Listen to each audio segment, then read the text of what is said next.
Hi, folks. I'm Bob Schrupp, physical therapist. Brad Heineck, physical Together therapist. we are the most famous physical therapists on the internet. In our opinion, of course, Today we're Bob. going to talk about 3 critical exercises for pronated flat feet, which, by the way, are the same thing, causing foot, knee, and back pain. This is an updated video because we did it wrong last time. Well, we had good information, but we had black socks on, and you couldn't hardly see my foot. What we were doing. Right. This is much better, and we've got another better updated exercise as well.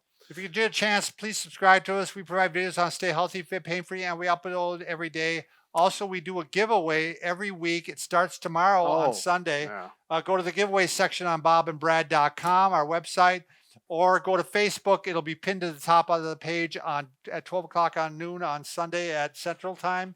Go to TikTok, Twitter, or Instagram if you want a 60-second version of our program. Let's go to work. There you go, Bob. Okay, what is a flat foot? Do you have a flat foot? You know, hear people talking about that. Some people, I think they have flat foot, but they really don't, and vice versa. And you're going to kind of show how to tell. Right. We're going to clear this up. So we're going to use this stool. We got a little black pad here. Now we're going to have a black pad, but not black socks. Right. Okay. And it's in the therapy world, the medical community, it's called pronated. Right. Your foot pronates. A flat foot. Which pronating doesn't have anything to do with the foot, by the way, because your hands can pronate, your feet can pronate. It's just one of those terms that means things go in a certain direction. If you look at the red arch on my arch, you can see I've got a pretty much normal arch there. But if I put weight on there, watch what happens.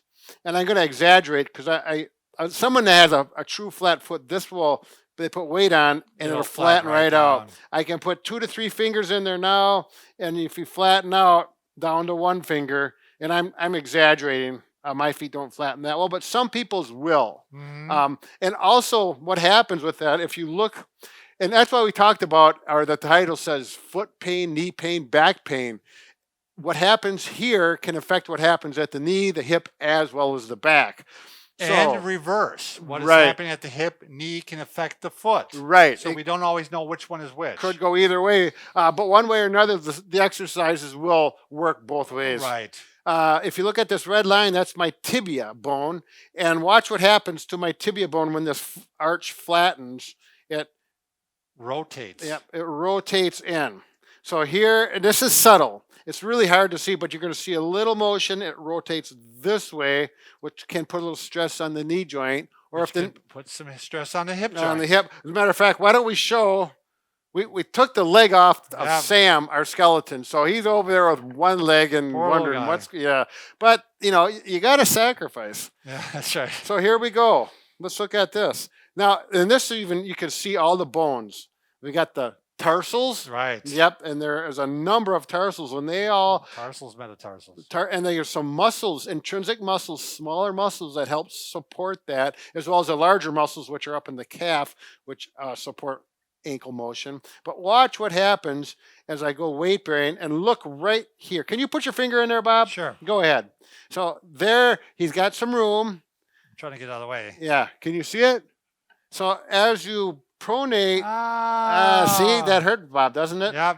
So look, and you can see that actually flattens right out. And I've seen many people where they'll flatten right out, and their bone is not literally on the floor, but there's little skin and soft tissue, but they really flatten out, which affects the ankle joint. And again, let's look at this. I got a little red line here, and they got a mark here where the muscle attaches. But look at the joint on the knee. We're going to focus up here and not on the ankle. When that ankle pronates, that knee can change, and we get gapping here. We get stresses on the ligaments, the articular, the joint itself. Can get jammed right there. And that can cause arthritic problems. So then all of a sudden you got bone on bone here. You got problems in the foot, up in the hip. We've got internal rotation, which can stretch some of the muscles. And we're going to show them a strengthening exercise. Yeah, because also on the opposite end, let's say you tend to internally rotate your hip. You turn it in. Yep. Which can cause the tibia to go like this, which causes the foot to flatten out. So your flat feet could be caused by your hip or your knee. Right. Or vice versa. Yep. Okay. So 3 exercises. There's one more question. Oh, no, you're going to talk about, Yeah, because you can, people say, well, can I correct it with proper footwear? And Sometimes you can. Yes. If you get Absolutely. what is known as motion control, if you go into a good shoe store, motion control shoes, a salesperson should know exactly what you're talking about. They are very heavy shoes, though. Right. If you look at this, this is not a motion control Right. shoe, but if you look at this part, they're very heavy and stout here. If you try to bend a motion control shoe, you will not be able to do this. I've been doing it Right. relatively easy with this shoe. If you put one finger on there, you might get the tip of the shoe to bend, Right. but this is very stiff in rigid. here. It Right. makes up for the flexibility of that pronated and flat foot.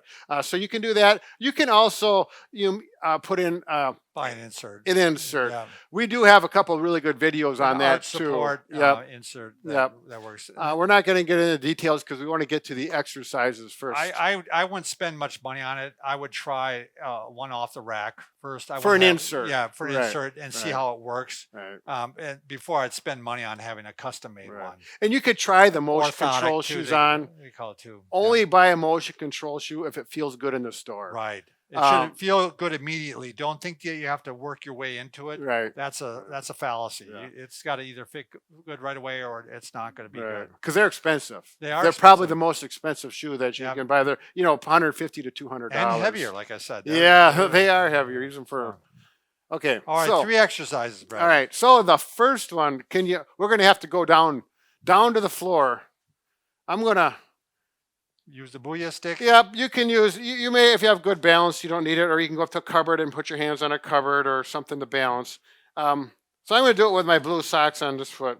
What we're going to do is just simple toe ups like this and back down. If you get strong enough to do it on one foot, you're going to go up. But one thing you want to think about is when you go up, try and get your foot to go this direction. So it's like you're putting your weight on your pinky toe in that direction. You're not literally doing that, but you're going to go up in that direction and up in that direction. What that does is it works these muscles in the arch, and that the muscle, what is that muscle, Bob? I got a brain fart. I'm farting on it too. Posterior tibialis. Yes. There we It's go. a large muscle up in here that comes down and pulls on that arch. And that's what we want to engage and get that muscle. And you should be able to do 10 of those, and you should feel some fatigue. You could do more than that if you want, but if you go on one foot and really bear weight, it works it harder. So that's exercise number 1. I find it amazing too. You think that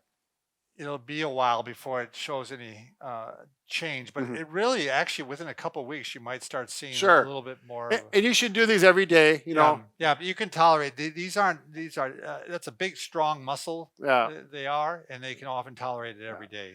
Any of these, if they create pain, if you got some bad arthritis and it's created some sharp pain, you're going to have to hold off on it and just do the Sure. ones that aren't painful. All right, next one.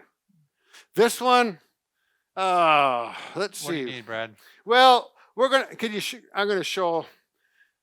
We're gonna have to move this. Sure. Quickly, Bob. Quickly, Hey. because I need a wall. Out of the way. Yep. Just go over that way. That's good right there. All right. So I'm going to go up to a wall. I'm going to show you on my left foot here.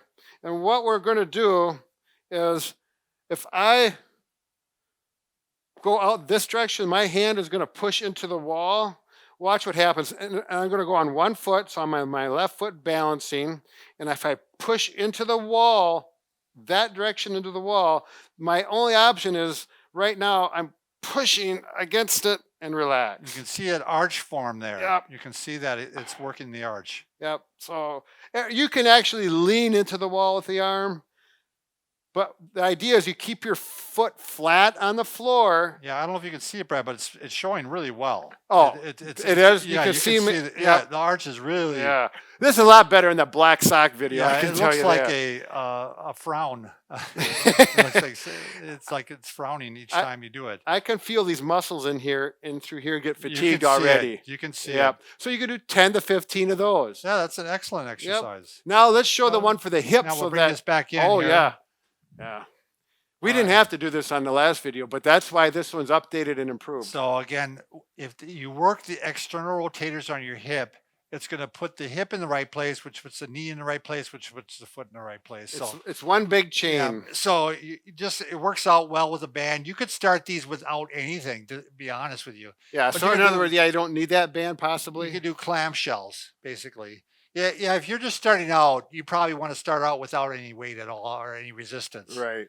But I started these and I I got a little rambunctious. And I used a black band and I was doing it every day, and my hips got so sore that Yeah. I had to hold off for like 2 weeks before I get back to it. And now I've built myself up to the point where I can use the red band, and of course I hit both sides.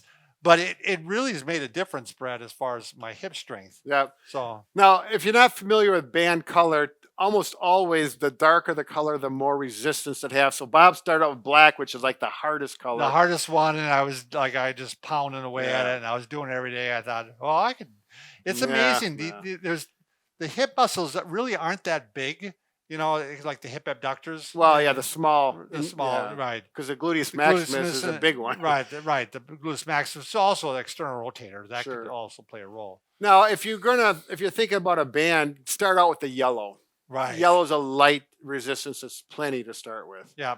Works well on your balance too. Helps your balance a little Yep, bit. So absolutely. so- Trying to do a set of 10 of those a day and build up to 3 sets of 10. That might take a few weeks. Now we did review. Did we talk about what was your name when you were?